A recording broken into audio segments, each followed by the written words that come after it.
Değerli sağlık çalışanlarımız, sağlık hizmeti kamu adına sunulan bir hizmettir.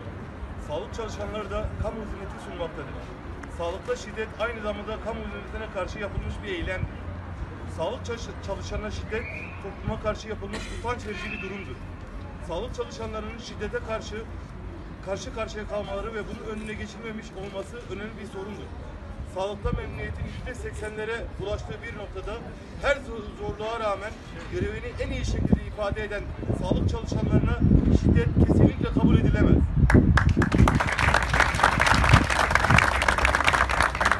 Sağlıktan olarak uzun yıllardır mücadelesini verdiğimiz sağlıkta şiddete sıfır tolerans mücadelesini kamuoyu ve kamu otoritesi tarafından desteklenmesi elzemdir.